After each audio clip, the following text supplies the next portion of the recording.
वीरांगना का फल। द्रौपदी के पूर्व भवों की कहानी। इस भरत क्षेत्र में चंपापुरी के राजा मेघवाहन की नगरी में सोमदेव ब्राह्मण और उनकी पत्नियां सोमिला रहते थे। उनके 3 पुत्र थे जिनके नाम सोमदत्त, सोमिल और सोमभूति थे। उनके मामा का नाम अग्निभूति, मामी का नाम अग्निला था। उनकी 3 पुत्रियां धनश्री, मित्रश्री और नागश्री थी। इन तीनों का विवाह क्रमशः सोमदत्त, सोमिल और सोमभूति के साथ हुआ था। इस प्रकार सोमदेव का पूरा परिवार महाजिंदनमी, संसार शरीर से उदास और शास्त्रज्ञ था, किंतु तीसरे भाई की पत्नी नागश्री धर्म से मुक्त थी। एक दिन धर्मरुचि नाम के मुनिराज आहार के समय श्रावक का घर जानकर बड़े भाई सोमदत्त के यहाँ आहार के लिए पधारे। किसी कार्य की आकुलतावश सोमदत्त अपने छोटे भाई की पत्नी नागश्री को आहार दान की आज्ञा देकर चले गए। उस पापिन ने अत्यंत क्रूर भाव से मुनिराज को विष सहित आहार दिया।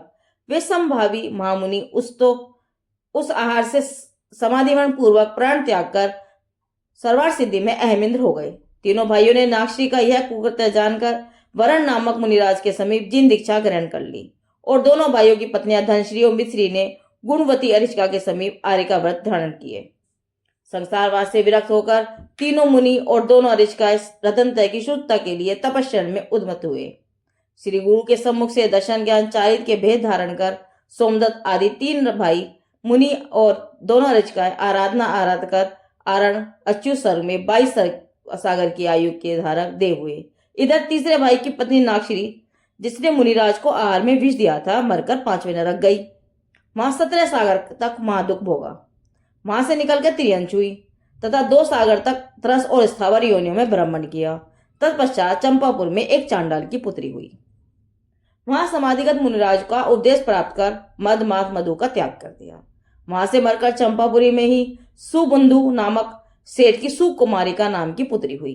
परंतु पूर्व के पापोदय से शरीर रूपवान होने पर भी मां दुर्गंध युक्त था, इस कारण कोई उससे विवाह नहीं करता था। उसी चंपापुरी में धनदेव नामक सेठ के 2 पुत्र हुए। उनमें से बड़े पुत्र जिनदेव के साथ दुर्गंधा की सगाई हुई, किंतु वह इस संबंध में खेद खिन्न होकर मुनि हो गया।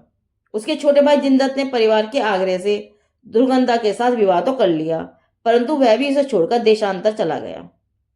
इस कारण दुर्गंधा अपनी निंदा करती हुई तप करने लगी।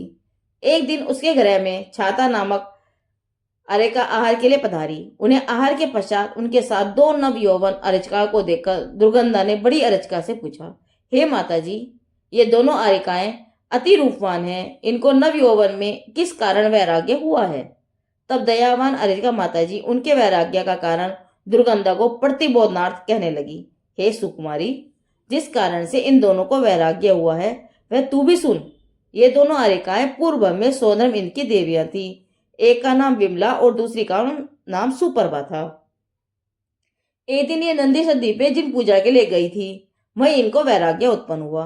तब इन दोनों ने प्रतिज्ञा की कि देवगति में तो तप नहीं है, किंतु हम मनुष्य भाव पाकर महातप करेंगी, जिससे स्त्री पर्याय का अभाव होकर भ्रमण का अभाव हो। इस प्रकार प्रतिज्ञाबद्ध होकर देव पर्याय से च्युत होकर साकेत नगरी में राजा श्री शैन की रानी श्रीकांता की पुत्रियां हुई। जब ये दोनों यौवनवती हुई तब पिता ने इनका स्वयंवर रचा। उसी समय इन दोनों बहनों को पूर्व जन्म की प्रतिज्ञा का स्मरण हो आया और इससे ये परिवार का त्याग करके अरिका हो गई हैं।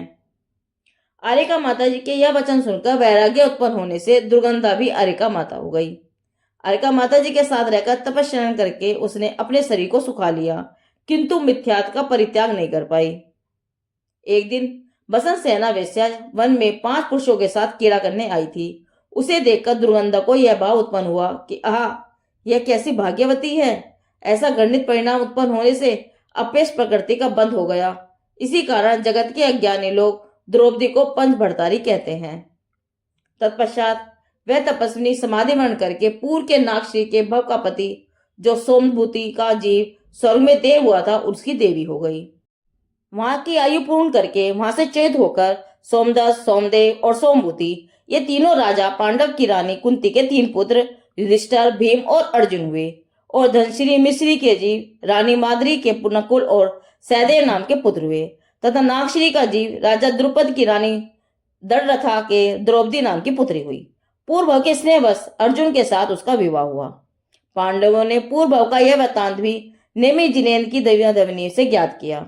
उन्होंने यह भी जाना कि युधिष्ठिर, भीम, अर्जुन तीनों भाई तो इसी भव में मोक्ष जाएंगे तथा नकुल और सहदेव सवार सिद्धि जाकर एक भव धारण करके मोक्ष प्राप्त करेंगे।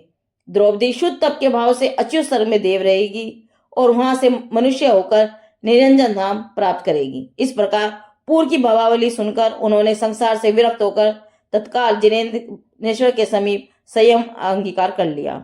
माता कुंती, द्रौपदी, सुभद्रा आदि अनेक रानियां भी राजमती अरिचिका के समीप अरिका माता हो गई। द्रौपदी के जीव ने नागश्री के भव में क्रोधित होकर मुनि राज को विष में आहार दिया। उन परिणामों का फल 22 सागर तक नरक आदि दुखों को भोगा और दुर्गंध के भव में अरिचिका होने पर भी वेश्या के साथ 5 पुरुषों को देखकर उसे सौभाग्यशाली का भाव आया, जिससे अपयश प्रकृति का बंद होने से लोक में पंच भरतारी कहलाई। इस वृत्तांत को जानकर हमें यह बोध ग्रहण करना चाहिए कि अपने परिणाम नहीं बिगाड़ना। द्रौपदी के जीव की भावावली देखो, देखो देखो वीरांगना का फल, जिनकी वाणी आगम वाणी।